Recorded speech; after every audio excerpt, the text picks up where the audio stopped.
დავუბრუნდეთ კონკრეტულად ტექსტს. ტექსტში ყავს აბსოლუტურად უსახო პერსონაჟები, ფსიქოლოგიური ყოველგვარი ძიებისგან დაცლილი. აქ ყოველთვის შეიძლება რა თქმა უნდა ავტორმა თავი იმართლოს და თქვას რომ მე მინდოდა ამეღო ცხოვრებიდან პერსონაჟები. ალბათ ასეც იყო და მეორე პოზიცია მე რაც მომწონს რომ თუ შენ საფიქრავს ვერ ხედავ შენს გარშემო ყოფ ადამიანებში გამოიგონე ეგეთი ადამიანები ზუსტად ლიტერატურა მაგისთვის არსებობს. თუმცა ეხლა მე სხვა მწერლის სამზარეულოში ვერ ჩავერევი, უბრალოდ შემიძლია ის თქვა მე როგორ აღვიქვა ამ ფაქტს. და ფაქტი არის ასეთი, რომ დღევანდელ კონტექსტში ეს ტექსტი შინაარსობრივად აღარ არის საინტერესო, მაგრამ აქვს გარკვეული ისტორიული ფუნქცია. ამ ხრივ მე ამ ტექსტს შევადარებდი კონსტანტინე გამსახურდიას, რაც არ უნდა უცნაური იყოს ვაზის ყვავილობას. რომანი თვითონ, რა ვიცი, არ არის ახლა ვერც ვერავის გავამტყუნებ თუ წაკითხული არ აქვს. მაღალ პროფესიონალად გაკეთებული ტექსტია, მაგრამ ისტორიულად თუ არ შეხედე ამ ყველაფერს, ამ ტექსტის წაკითხვა საერთოდ არ შეიძლება და არ არის საინტერესო. ასევეა ადიბასის. ანუ კარგი ტექსტია, თქვენ თუ გაინტერესებთ გარკვეულ მომენტში და გარკვეულ დროს რა ხდებოდა. ამ ხრივ ძალიან ნატურალისტური და კარგი დოკუმენტალური ტექსტია.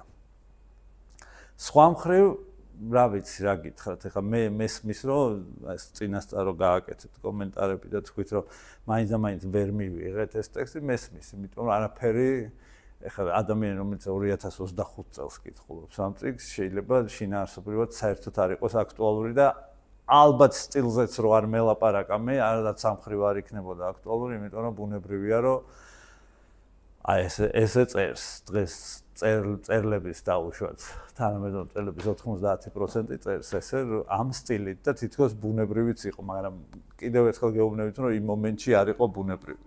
თუმცა ეს ბესტსელერობა ამ წიგნის ბესტსელერობა ხანდახან გვეუბნება რომ ხანდახან საზოგადოებაში არსებობს რაღაც მდგომარეობა სადაც შენ შეგიძლია აბსოლუტურად უსიუჟეტო ვერ ვიტყვი რომ ხა ნარატივი არ არის კოლაჟური რომანი აქციო ბესტსელერად. Ну, ალბათ ამას ისიც ემატება, რომ ჩვენ პატარა ქვეყანა ვართ და ეს რაღაცა ეს ბესტსელერის ტიტული ძალიან ადვილი მოსაპოვებელია რაღაცა სკანდალში და ფათერაკში თუ გაეხვია. და აი ეს დამოკიდებულება მამ შექმნა ზაზას წიგნისგან ბესტსელერი. ეხლა დაუბრუნდეთ თვითონ იქ ნიშნულოვანი რა არის ამ წიგნში. რა შეგვიძლია? ანუ ვთქვათ, რომ აი ეს სკანდალის მიღმა და სტილის მიღმა არის ამ წიგნში რამე ისეთი, რასაც ჩვენ ხელს მოვჭიდებთ და ეს არ იქნება ხავსი. დაუშვათ და რამენაერად გვაზიარებს ეს ახალმაღალი სიტყვა იყო, მაგრამ დავტოვოთ, გვაზიარებს ნამდვილ ლიტერატურასთან. ანუ და რა არის ეს ნამდვილი ლიტერატურა, რომელიც ნებისმიერი ეპოქაში, მიუხედავად იმისა, რომ დრო შეიცვალა, მაინც რაღაცა შინაგან კავშირს ამყარებს შენთან, ანუ უბრალოდ შენ მკითხველი ამყარებ ტექსტთან, თორე ტექსტი თავისთავად მკვდარია რა, შენ თუ არ მკითხველი აცოცხლებს ტექსტს. ანუ გასული არის 20 წელიც კი არ არის ამ ტექსტიდან გასული. ესე იგი გამოდის რომ არ არის ამ ტექსტში ეგეთი რაღაც. ანუ გამოდის ისეთი რამე რომ მე ყველა მოტივი რაც დავასახელე მიზეზი ამას თუ გვერდზე გავწევთ გამოდის რომ ამ ტექსტს არანაირი თავისთავადი ღირებულება არ გააჩნია. რაც სამწუხაროდ თუ საბედნიეროდ არ ვიცი, მაგრამ ასეა, არ გააჩნია.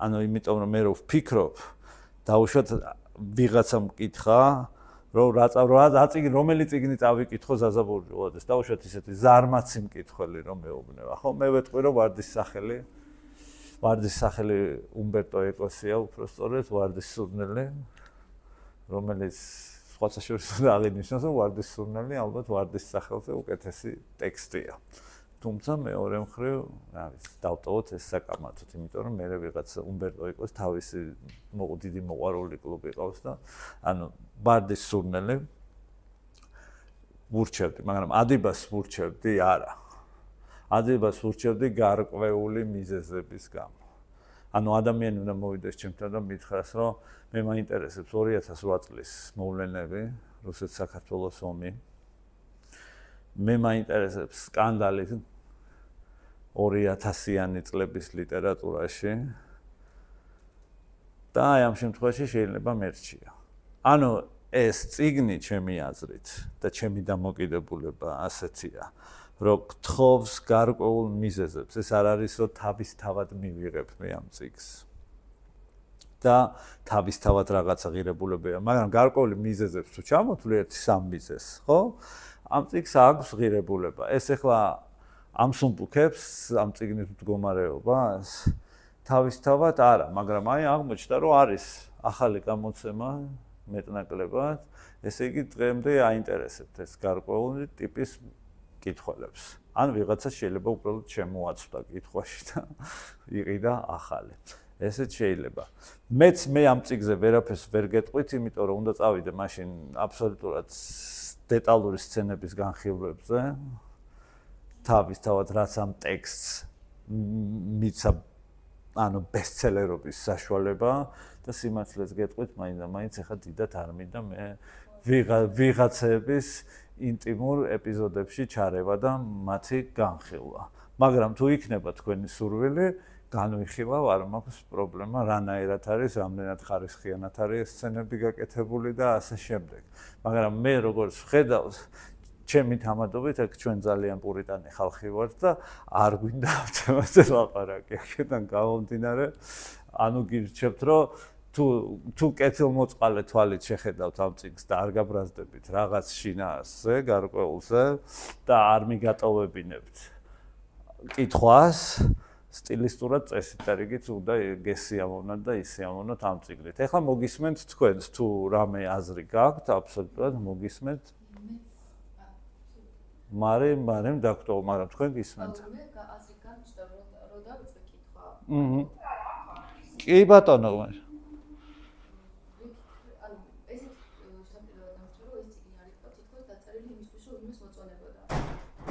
არა, ხმაურისთვის ხო გეუბნებათ. კი, და თვითონ ეს აგებას ხოსახელი მიტოვ სიყალბესთან და რა თქმა უნდა, კი ბატონო. მთელი წიგნი ხო მაგაზია აგებული, რომ აღწერილი არის და მეორადი ცხოვრება, ანუ ყალბი ფეიკი არის აღწერილი. და აი ეს მომენტები კიდე ვითომაც არ განიცდიან, აი საერთოდ არ აქვს პერსონაჟს იმის განცდა მოჩვენებითიც კი მათ ქვეყანაში რომ მიმდინარეობს. დიახ ბატონო.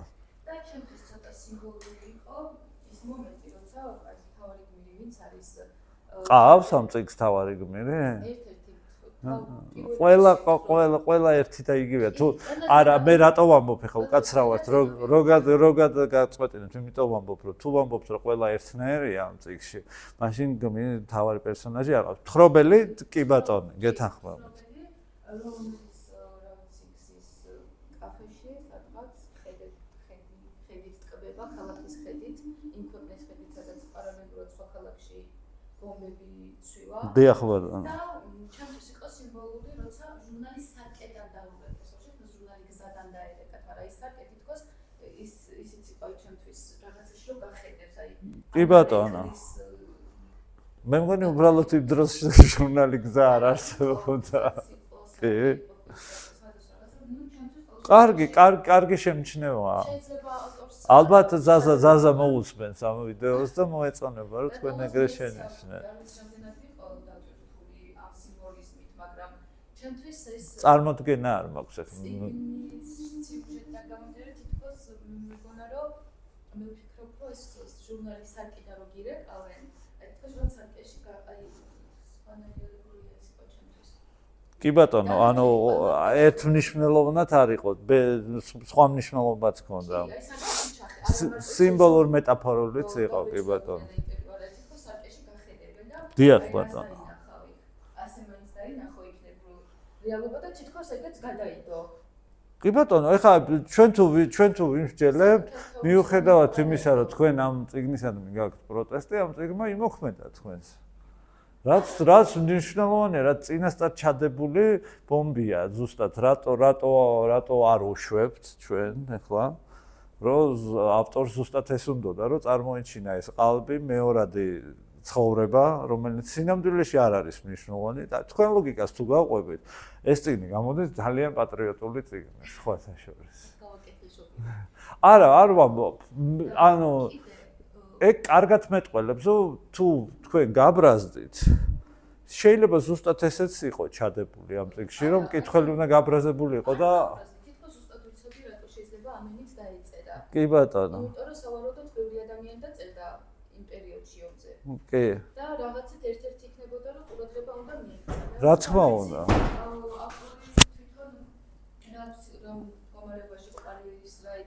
ანუ მე გეტყვით რა ეტაპზე იყო შეგაწყვეტინეთ, მე გეტყვით, იმიტომ რომ ძალიან მნიშვნელოვანია, რომ მისი ახალი ეტაპი იწყებოდა კარიერაში და ეს ძველი სკანდალური ეტაპი მთავრდებოდა და რაღაც ეს ყველაფერი ამ წიგნში ერთად გაერთიანდა. იმიტომ რომ ხა ჩვენ ზაზა ბურჭულაძის სკანდალი დიდი ხანია სკანდალური წიგნი აღარ გამოჩენილა. რაც ჩემთვის იმაზე მეტყველებს, რომ პირიქით უკეთესი და უკეთესი მწერალია და ფაქტია, რომ ხა რომანი ვახსენე ვარდის სურნელი და უკეთესი მწერალია და მნიშვნელოვანი მწერალია, მაგრამ ეს უკვე სხვა არის. სადგან ვითარდა ავტორი, მანგან ვითარდა უკეთესობისკენ. შემიძლია ერთ მნიშვნელოვნად თქვა, რომ ამ წიგნის შემდეგ თითქოს მასში დასრულდა ეს რაღაცა სკანდალური ამბავი და მთლიანად გადაერთო სტილზე. რაც დამსახურებაა, მაგრამ ჩვენ ახლა ამ კონკრეტულ წიგნზე ვლაპარაკობთ და არა ზაზა ბურჭულაძის შემოქმედებაზე მთლიანობაში და ჯამში. რაც არის. ისიც კარგი იყო ალეგორიად ჩავთვალე, რომ შეიძლება თვითონ სხვა დატვირთვა ქონდა და მისვანაგებდა. არ აქვს მნიშვნელობა, ხა მე მაგალითად სარკიდან რო ურეკავენ, მომეწონა ეგ დაკვირვება. როცა თulis რომ აი ვაკის მუსიკების ფასებს რო აღარებს, აი ერთზე დასაცველი შეიძენო. დიახ.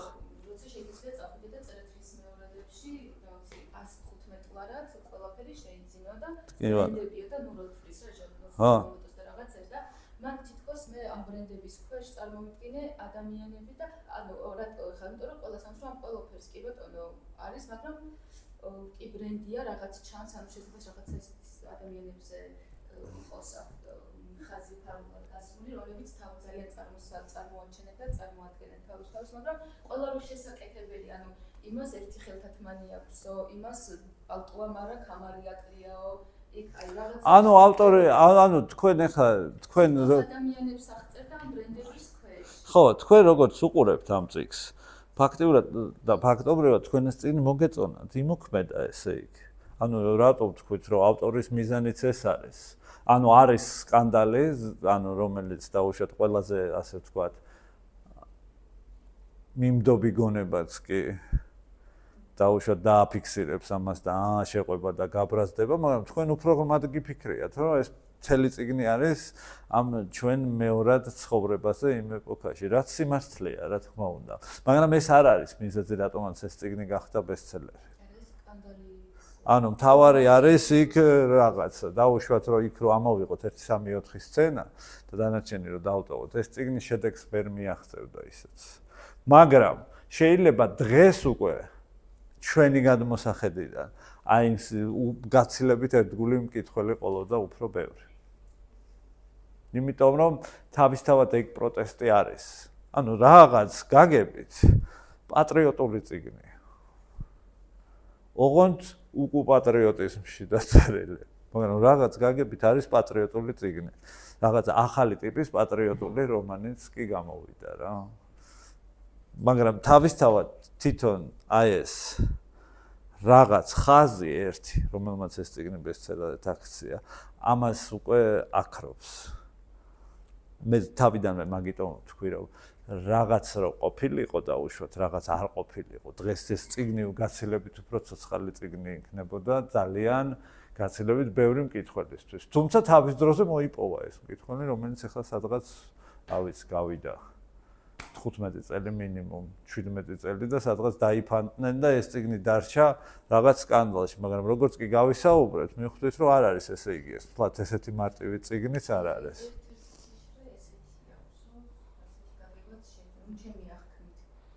კი, ანუ ეხლა ჩვენ სათავეშივე უნდა აღვნიშნოთ ერთი რამე, რომ ჩვენ არ გვაქვს უმნიშვნელო მწერალთან საქმე. ანუ მან ვერ იქნება მარტო. ჯახან ჩვენ ესე დაუშვათ ვავიწროვებთ თემატიკას თვითონ, რომ რატო გახდა წიგნი ბესტსელერი. აი ამიტომ გახდა. მაგრამ თავისთავად არ არის დასა უმნიშვნელო მწერალი და აქედან გამომდინარე სხვა შრეები ექნება. რაღაც შენ როცა არ ხარ უმნიშვნელო მწერალი, რაღაც მიზეზების გამო ხო ხარ? ეს ნიშნავს, რომ ენას ფლობ შენებურად და რაღაცა რამდენიმე შრე მაინც გაქვს. და ეხლა მე თქვენ მოგისმინეთ და აღმოჩნდა, რომ აი თქვენ დაინახეთ ეს შრე, რაც არის გამოხატული, მაგრამ რომ არა ის დაუშვათ ეს პორნოგრაფიული ხასი, ასე ვთქვათ, და დეტალები. ეს წიგნი ბესტსელერი ვერ გახდებოდა. და კიდევ ვიმეორებ, რომ არ ყოფილიყო ეს და თუნდაც პორნოგრაფიული ხასი დასულიყო ეროტიზმის ხასამდე. ხო? hardcore დასულიყო softcore-ამდე დაუშვათ, ხო? აი, მაშინ ეს წიგნი დღეს გაცილებით ცოცხალი წიგნი იქნება. რა თქმა უნდა, გაბრაზების გამო და ვიღაცას ანუ ვერ იტყვი რომ მხოლოდ სიბრაზეა, ვიღაცა ხო არისო პირიქით უნდა რომ ტაბუებს შეუტიონ. ანუ ჩვენ ხო არ ვცხოვრობთ ერთფეროვან.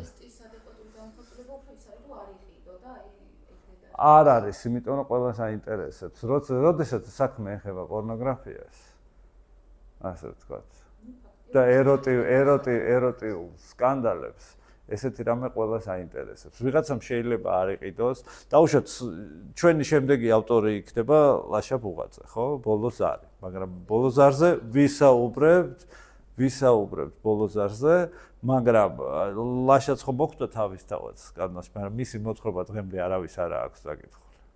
ფაქტიურად, იმიტომ რომ იქ არ არის ეს რაღაც გინდა რომ შენი თვალით დაიკითხო. და თვითონ ის რაღაცა თემა სკანდალის ამ შემთხვევაში ისეთია, რომ რაც არ უნდა გმომდე გაინტერესებს როგორ არის დაწერილი და აი როგორაა გაკეთებული. ანუ სხვადასხვა რაღაცეებია. ყველა ბრაზი ერთნაირი არ არის. ზოგი ბრაზი გაინტერესებს და ზოგი ბრაზი არ გინდა რომ მიეკარო. აი ესეთი რაღაცაა, მაგრამ ვერ ვიტყვი რომ მარტო ბრაზეზე არის აქ ლაპარაკი, ვიღაცას ესეთი მხარდაჭერაც კი ქონდა, რომ აი დასანგრევია რაღაცები. ანუ ისეთი არ იყო, მარტივი პერიოდი არ იყო მაგ დროს, რაღაცა ბრძოლები იყო, ასე დღეს რო ვართ ერთფეროვნებაში, ეგრე არ ვიყავით მაშინ. გისმენთ თქვენ მაგრამ? დიახ, რა თქმა უნდა.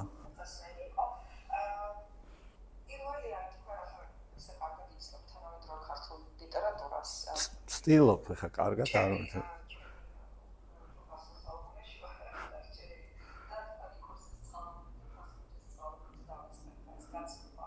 დიახ. კი ბატონო, იმ მომენტში კი, რა თქმა უნდა.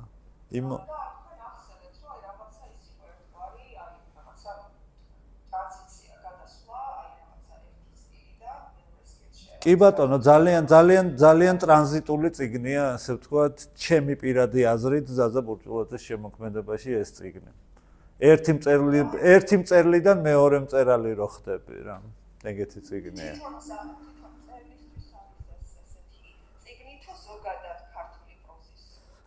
ანუ მე ახლა მაგ ხარისხში ვერ ავწევ ამ წიგნს გარკვეული მიზეზების გამო, რაზეც ახლა ვისაუბრეთ, რომ დაუშვათ იქ რომ არ იყოს ეს ჩემთვის აი ეს დაუშვათ უფრო კარგად რომ გავმარტო რა ერთი მწერლის შემოქმედებაზე, ხო, როგორც ვთქვი, რომ დაუშვათ ვარდის სურნელი გაცილებით მნიშვნელოვანი ტექსტია, ვიდრე ის დაუშვათ და მე რომ მკითხონ დაუშვათ 5 წლის მერეც. ამ წიგნზე ვისაუბრებ, რომ კი ეს იმ პერიოდის მნიშვნელოვანი რომანია, რომელსაც დღესაც მნიშვნელობა აქვს ესთეტიური თვალსაზრისით. და ამ წიგს ამ შემთხვევაში ჩემთვის აქვს მხოლოდ ისტორიულ კონტექსტში ღირებულება. ანუ